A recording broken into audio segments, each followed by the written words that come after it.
కాశీ విశ్వేశ్వరుని అయితే దర్శనం చేసుకున్నాక వీడియో తీసుకుంటున్నానండి. ఇక్కడ మేము వీడియో తీసుకున్న వెనకాలనే లైన్ గుళ్ళోకి వెళ్ళడానికి అయితే ఇక 45 మినిట్స్లో అయితే వెళ్ళేసి మేము దర్శనం చేసుకున్నామండి. మిగతా వాళ్ళకైతే 4 hours అండ్ హాఫ్ పడుతుందంట దర్శనానికి అయితే. ఇక మేము సార్ ఐడి కార్డు చూపిస్తే ఆర్మీ కాబట్టి పంపించేసారు. 45 మినిట్స్ పట్టింది మాకు దర్శనానికి అయితే. దర్శనం చేసుకుని వచ్చి ఇక తీసుకున్న రూమ్లో అయితే రెస్ట్ తీసుకొని మళ్ళీ సాయంత్రం అయితే ఆరతి చూడడానికి వెళ్ళినాము. మేము వెళ్ళేసరికి ఇక మొత్తం బోట్లలో అయితే పడవలలో కూర్చొని అక్కడ షిప్లలో కూర్చొని అయితే చూస్తారు. మెట్లు కూడా ఖాళీ లేవండి, మెట్లలో కూడా మొత్తం నిండిపోయారు. ఇక అలా కూర్చుకున్నాక అయితే లైఫ్ జాకెట్లు వేసుకోనంట. ఇక పోలీసులు ఫైన్ వేస్తారని ఇక వాళ్ళు షిప్లో వాళ్ళు ఓడలో ఉండే వాళ్ళు అయితే చెప్పారు.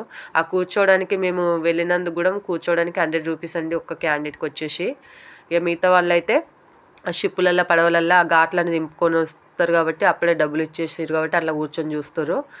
ఇక అన్నీ దింపుకొని ఆ ఘాట్లు దింపుకొని చూపించుకొని వచ్చి హారతికి చూడడానికి అక్కడ ముందట ఇవన్నీ ఆపేసి ఇక చూపిస్తారంట. సాయంత్రం 6:30 నుంచి 7:30 వరకు అండి, 1 hour. 9 members ఏమో ఉన్నట్టున్నారు పంతులు. కింద నుండి చూస్తే అయితే అట్లా కనిపించింది. అక్కడ కూర్చొని హారతిస్తారు. ఒక 1 hour ఇక ఇట్లా మంత్రాలు చదివి పాటలు పాడి ఇక లాస్ట్కి అయితే ఇట్లా దీప నైవేద్యాలతో అన్నట్టు గంగమ్మకి హారతిస్తారండి.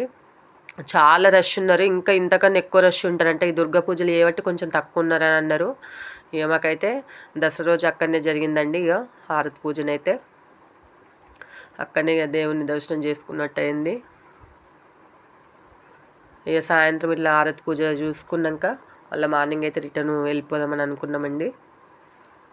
ఇక మాకైతే అక్కడ రూము తీసుకున్న దగ్గరనే అన్నయ్యనైతే గుళ్ళోకి దర్శనానికి ఆయన్నే తీసుకొచ్చిండండి. ఎక్కడ చూసినా గల్లీలన్నీ అయితే సేమ్ ఉంటాయి. ఇక కొత్త వాళ్ళు అయితే అసలు చాలా ఇబ్బంది.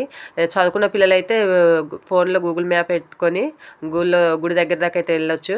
ఇక గుడి ముందుకు వెళ్తాం లైన్ కడతాం అనగానే ఫోన్లన్నీ అక్కడ జమ చేయాలండి. చెప్పులు, ఫోన్లు, హ్యాండ్ బ్యాగ్స్, పర్సులు అన్నీ జమ చేసి అయితే వెళ్ళాలి.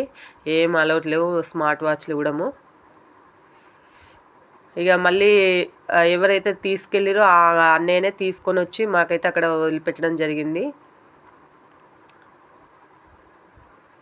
ఇంకా మేమైతే ఘాట్లన్నీ తిరగలేదండి. ఇక నాకు ఆ కార్లో జర్నీ చేసేసరికి మొత్తం ఇట్లా సర్ది కొంచెం ఫుల్ ఫీవర్ వచ్చినట్టు అయిపోయింది. ఇక మళ్ళీ పిల్లలకు స్కూల్ స్టార్ట్ అవుతుందని దేవుని దర్శనం చేసుకొని హారతి దర్శనం చేసుకొని అయితే రిటర్న్ వెళ్ళిపోదామన్న ప్లాన్ ఉండే.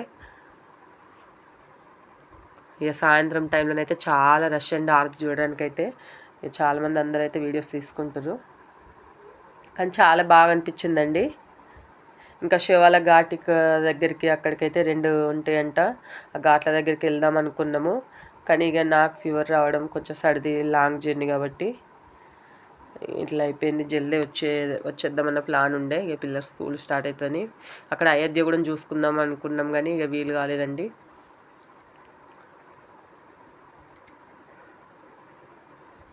కాశీకి వెళ్తే మాత్రం ఒక 5-6 days ప్లాన్ వేసుకోవాలండి అక్కడ ప్లేస్ చూడడానికి. ఒక్కొక్క ప్లేస్ ప్రత్యేకత అయితే తెలుసుకోవాలి. ఘాట్స్ ప్రత్యేకత అయితే ఖచ్చితంగా శవాలు కాల్చేసే ఘాట్ల దగ్గరికి అయితే వెళ్ళాలండి. ఓకేనా ఫ్రెండ్స్.